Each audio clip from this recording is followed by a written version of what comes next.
It's v.h.s.x. What do you mean? Alright everybody, welcome back to a brand new video. Today we're reacting and having a discussion about a video from JCGlitchmaster titled DBD's August update is the breaking point. So right off the bat, you probably have seen a couple of videos talking about this type of stuff. I wanted to also give my take because my initial reaction to these changes were a bit different than everybody else's until obviously I actually learned a lot more over time. So I'll have that linked at the end if you still want to watch the original sort of takes before you kind of hear the new takes. But either way, JCGlitchmaster actually starts off with showing us a Reddit post from a former DBD dev, it seems like.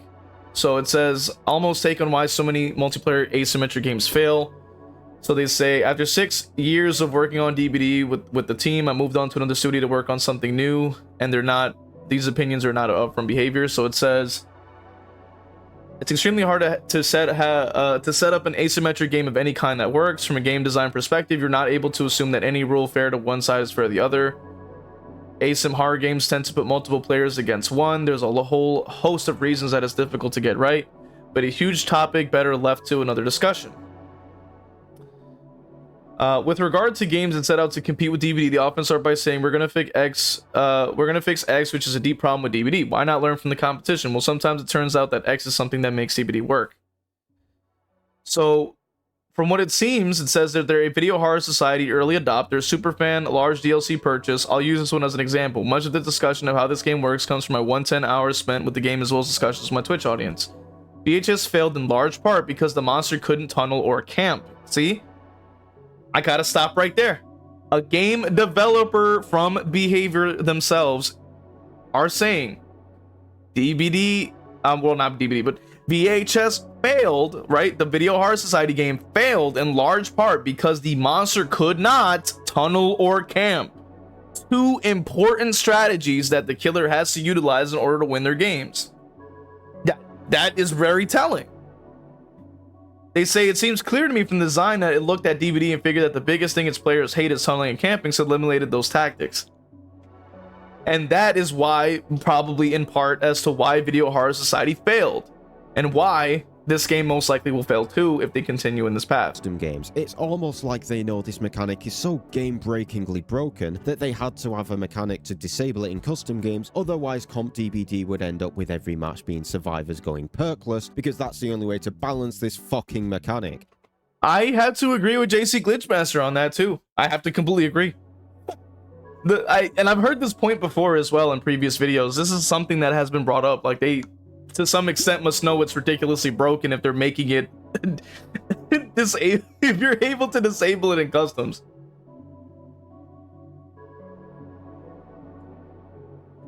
It's kind of ridiculous how mindless these devs have become over the course of a few months, but here we are. Not only this, but it's even worse than you think, because that 90 seconds that you wait before you can pick yourself up is a one-time thing. Once that 90 seconds is up, they then have permanent unbreakable for the rest of the trial. The sheer number of people that I see trying to justify this mechanic blows my fucking mind. I hate to say that in my previous video covering this topic, I didn't understand the severity of it. And that was my mistake, honestly, because I thought, like, in most cases, maybe this won't be that bad. But that's the part that they didn't include when I first read the draft of that patch note, dev update, whatever you want to call it. That wasn't in there. You know, that wasn't even included in the update. It was after, when people were asking about it, and then people spoke about it, and then I learned, wait a minute, you're getting infinite unbreakable for free forever. I'm like, why? So a person says there's only one hook in range and it's currently broken because of the sacrifice or breakdown perk. 2, a survivor sabotaged the hook where the killer was king or survivor. Now they have too much wiggle progress to hook. 3, a survivor is under a undropped pallet and their teammates keep threatening the area and the killer needs to chase them all away. 4, same as 3 but involves flashlight or flashbangs when survivor isn't near a wall. 5, some places are literal just hook dead zones. 5 different points, mind you. 5 different points. 5 different points as to why people leave the survivors on the ground. 5. And then finally ends, because we've literally had this conversation multiple times before. I don't care how much you think these scenarios are fine. I know you think these scenarios are fine, and I don't care. I agree with that. So they got a response, and it says, in those scenarios, wouldn't you be dropping that survivor and chasing someone else anyway? If you're waiting out the hook, respawning instead, how often does that take 90 seconds? If it does take that long, aren't you throwing by waiting it out to begin with? Not at all, actually. 2 says, same as above, you'd be dropping that survivor and chasing the sabotage user anyway. In most scenarios, the survivor you dropped is getting picked up regardless. What the heck are they talking about? The problem is that they're getting slugged in the first place and they're complaining about it, which then leads to this ridiculous change coming. And then if you leave them on the ground, there's literally 0 reason to even pick them up at all, or to even try to go for a hook, because you either can't, or if you do decide to leave them on the ground with this current change, it just leads to them just getting up infinitely regardless. So, because what this person responding isn't understanding is that this is a situation that can happen multiple times, because the survivors will lead themselves into these areas. If they know a hook isn't available, they're going to run to that spot. So with this change coming through, they'll just infinitely keep getting up, and then there's no reason. They'll just keep running back to that spot of the map where you can't hook anybody. So it's like, what are we talking about right now? And then they want to keep responding saying it does not take 90 seconds. Like, what are you talking about, bro? It says that these it's not that these scenarios are fine, it's that they aren't really relevant. What? And 3 of the 5 you'd be dropping and focusing someone else, so if the survivor you dropped is getting back up. What? This is a new system, is a nerf to those scenarios because they might be inclined to wait 90 seconds. What are you talking about? What are you talking about, bro? But this, you know, I have to point out that this is the way that the community will try to gaslight other people and try to make people not realize the severity of the situation in order for them to gain free bonuses and secretly gain free buffs constantly for their own side that they favor. Because you're giving 5 extremely valid points where the survivor actively chooses to go into those areas where they can be just instantly saved or instantly gain the advantage regardless of the situation, such as a hook dead zone, such as having flashlights and flashbangs, such as having a pallet just ready to stun with, such as having somebody just saboing, such as an area with a breakdown perk active or because of the sacrifice going through. It's like, it's ridiculous. Because the wiggle progress doesn't reset. It doesn't reset, guys. It doesn't fucking reset, which means that they can just leave them on the floor and let them pick themselves up. So, before we turn into Danny G, I just woke up in a fucking steaming mood, yeah? So let's do this more logically and explain why these changes show the devs are completely inept. When you slug someone, the reason it builds pressure is because it forces other survivors to get off generators to run across the map to pick you up. Thank you, JCGlitchmaster. So, once again, I'm going to repeat it because maybe people are understanding or not. Maybe I got to say it again and louder so that we can all hear it again for the people in the back. The reason that people slug, the reason that we slug is to get them off the gens so that they can save each other so we can get more time to try to chase somebody else. If they get up on their own, none of that matters. Like, Jesus Christ. That's where the pressure is being built. When the survivor is going to pick themselves up eventually, there is no reason to leave your generator to pick them up. Thank you, JCGlitchmaster. The reason that this goddamn is a play that exists is so that you can buy some freaking time, because every second that passes is 1% of the gen that goes up. Like, come on, man. It's ridiculous. It's like, come on, man.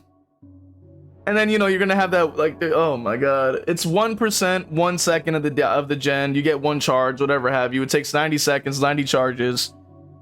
They pretty much can knock out a full gen without even having to pick up their teammate.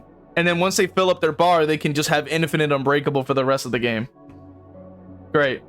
unless they are literally next to you, but they also have base kit tenacity.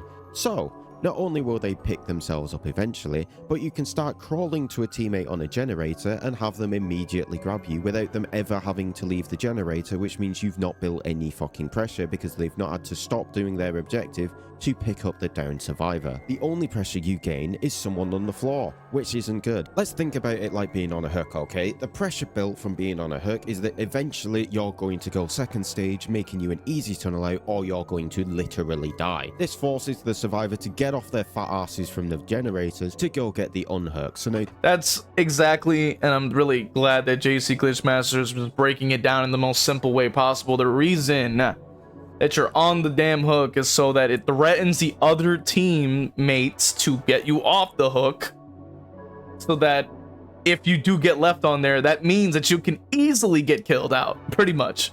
You'll just die, and that will provide so much more benefits for the killer. And in order to prevent that, they have to save you. Because if they don't, the logical, response is you're eliminated, and now they can get pretty much sweeped because they have no other teammate to help out. Very simple equation. I don't know why that's such a complicated concept for these people, but it just is. I don't know. But it's literally just trying to split up people so they get busy with other things.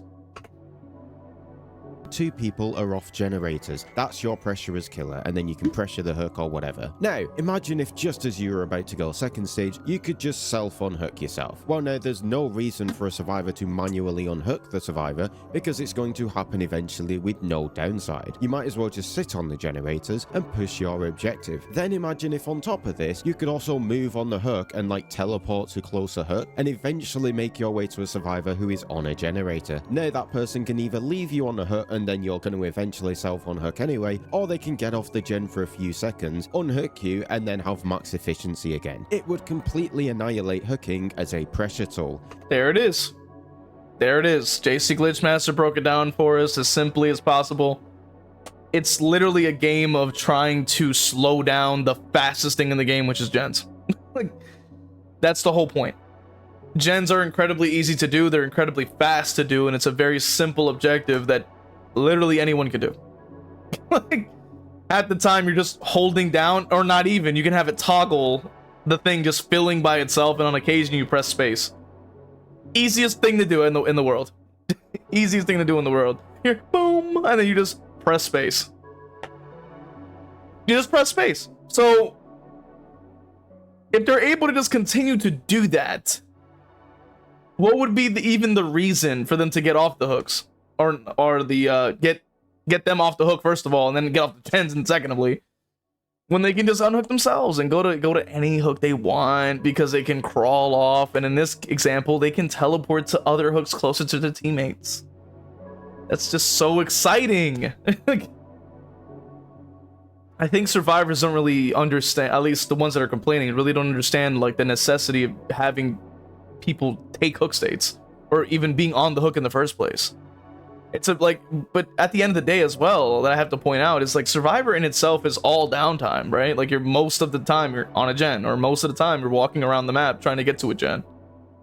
If you're in chase, either it's pretty short window, or if you're experienced in chases, it may be a little bit more time than that, depending. But most of the time the killers end up leaving anyway. So you can't really say, oh, being hooked is boring, because at the end of the day, like, being on a gen all day is just busy work, the same thing. You're just watching a bar fill up. It's the same thing. And it's okay if you enjoy that side, or you prefer that side, or whatever have you, it's more casual, whatever have you. There's nothing wrong with that. But it's being fully aware and cognizant of the idea that this side is just objectively more casual. And that's okay. There's nothing wrong with it being more casual for people who enjoy the casual end of it. But at the end of the day, you can't be entitled about it, and you can't sit here and beg for these ridiculous hand-holding changes when the side already holds your hand enough. The killer should be threatening, and it should be a power roll. And being powerless on a side with literal superpowers is crazy to me. This is literally what this anti-slug mechanic is doing. You've completely annihilated why the killer builds pressure by slugging. This isn't even getting into how insanely abusable this is in a Swift. Look at this clip. Now, I can't make it to another hook here if I drop. Not only this, but wiggle progress doesn't reset. So if I pick them up, they're just going to immediately wiggle out. So I physically can't hook this person, and now I have a choice. Keep them slugged and then give them free unbreakable for the rest of the trial, or force them to wiggle so they don't get free unbreakable. There is literally no winning, it's lose-lose. And this is where dipshits like this one and the other 16 who upvoted them show their complete ineptitude because they've... Thank you, JCGlitchmaster.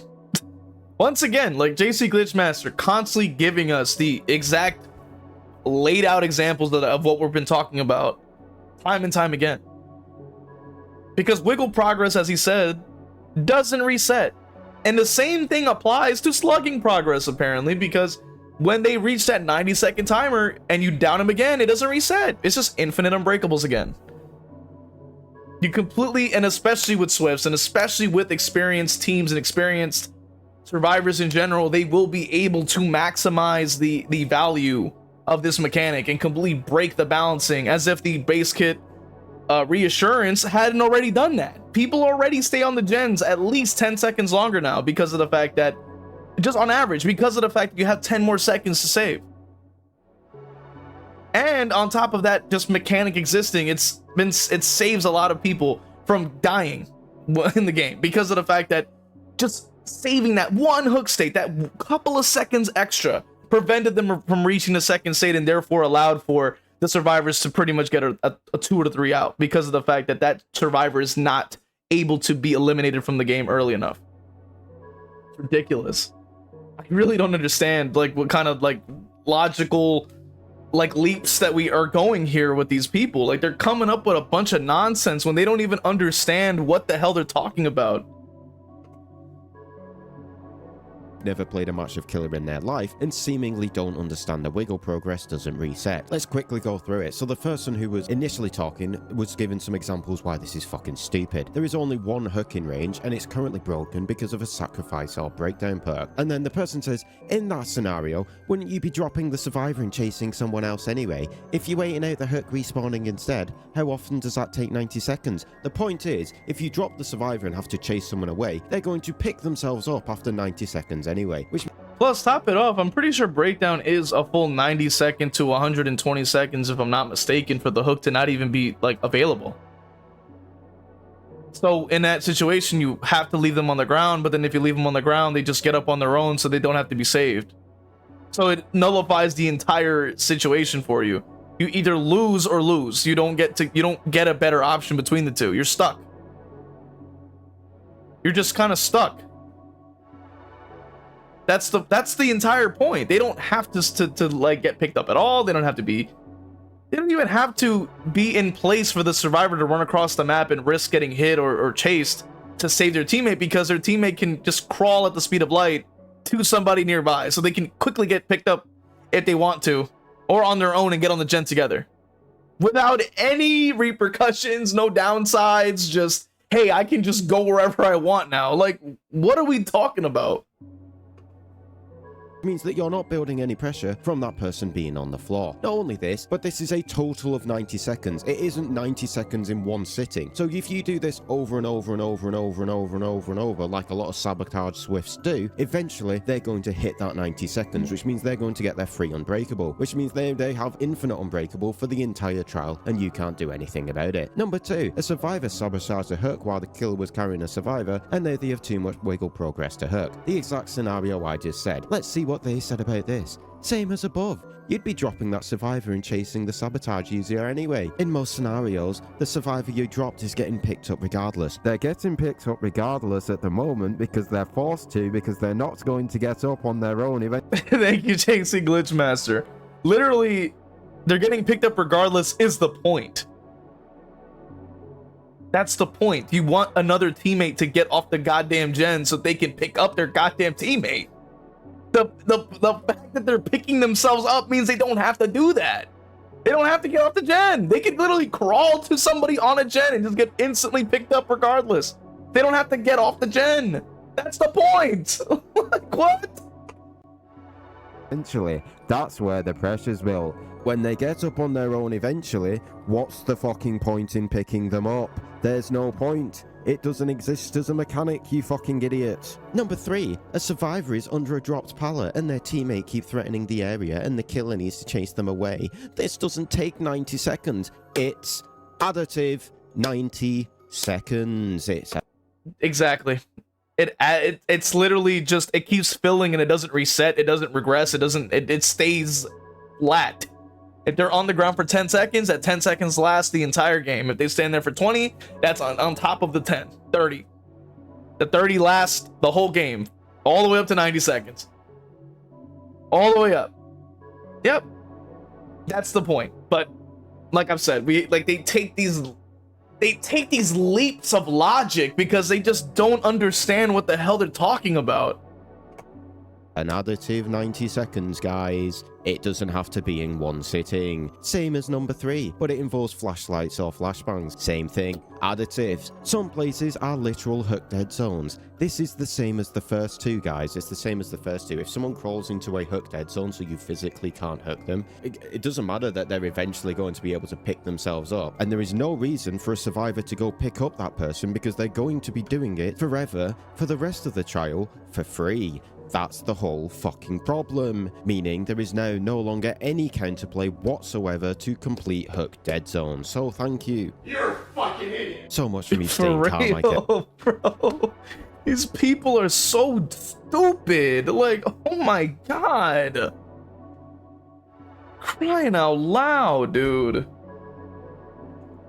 But you know what? That's all I really much want to add here. I will mention this. If you want to watch the original video, it'll be linked in the description. You can watch the rest on your own.